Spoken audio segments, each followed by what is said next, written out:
Imagine you're at your family's 4th of July cookout. The burgers and brats are on the grill, with all the sides on the table, waiting to be devoured.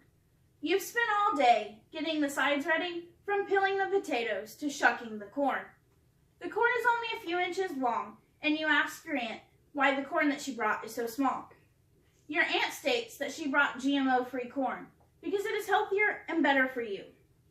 Growing up in the agriculture industry, I have found myself interested in GMOs for many years and have spent countless hours researching them. Many people hear GMOs and think, oh my gosh, that's a scary word, that I have no idea what it means. Well, I'm here today to tell you what that means, what crops are genetically modified, why they are good for the environment, and why we should buy and eat GMO foods. What are GMOs? GMO is an abbreviation for genetically modified organism. According to What Are GMOs 2016, they are a genetic modification in plants and animals that have desirable new traits and are better than their parents. This can be accomplished from unrelated species being combined to produce a better offspring with the best traits from both parents. Or they can be synthetic or heavily modified DNA that has been transplanted into the seed of a plant or the egg of an animal. Most of the time, this is done using radiation in a lab to achieve modification.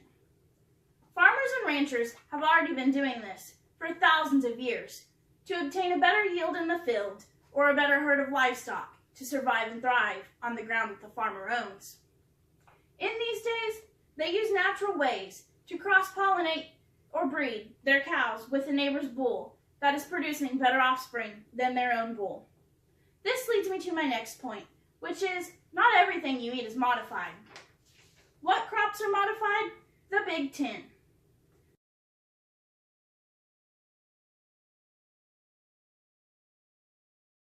Manager Community 2017 states that there are only 10 GMO crops approved in the United States. The very first crop on that list is squash, dating back to 1995. Squash is modified because they had a huge problem with them contracting diseases and dying off until they were modified.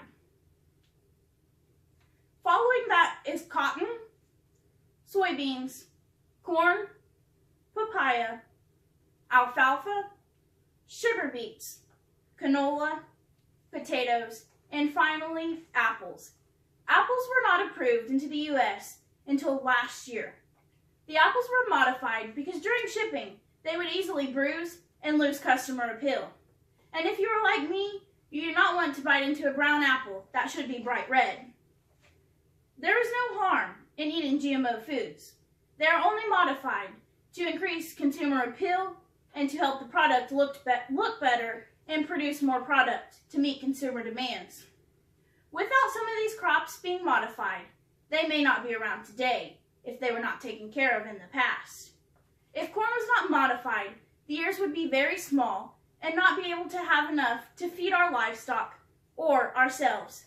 It takes many years to get the government to give their seal of approval on a new GMO product, and it takes a lot of testing to ensure its safety. Speaking of safety, what about the safety of our environment? GMOs are good for the environment because they reduce the amount of herbicide and pesticide applied to the crops during the growing season. It used to be back before this scientific breakthrough of GMOs that a farmer would have to spray their crops a lot of times during one growing year. They would do this to keep plant-damaging insects off of the plants, but they always had dirty crops. By dirty crops, I mean there were always seeds from unwanted weeds mixed in with the harvest. They now have GMO corn that is Roundup ready.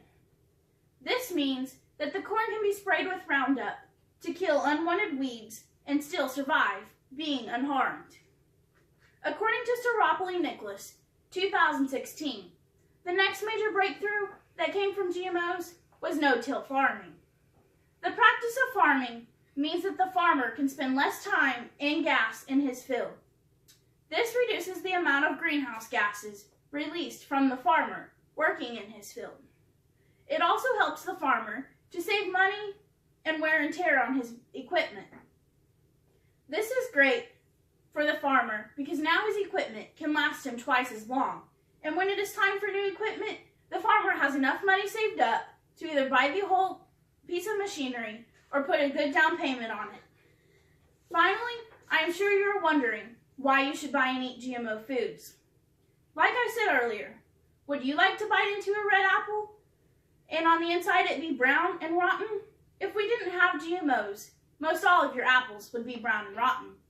No one wants to buy rotten food. Not only does GMOs increase the quality of your food, but GMO food is also way cheaper than non-GMO foods. With the expensive cost of everyday living, I know we are all trying to cut costs and save every penny that we can. I have often heard the question, well, why should we eat GMO foods instead of non-GMO foods? As Robert Fraley states in Men's Journal 2017, GMOs have been around for over 20 years and has never been an issue of food safety for humans or animals. According to Lynn Gillian, 2017, by creating a demand for GMOs, it will also help to preserve our environment as we are not plowing our cropland and creating more erosion. So, as you can see, many people in the United States don't know what GMOs are, what crops are modified, how they are good for the environment, and why we should buy and eat them. Now that you know how good GMOs are for you and the environment, I hope that when you think of GMOs, you don't think OMG. Thank you all for listening to my speech, and I hope I've changed the way you think about genetically modified organisms.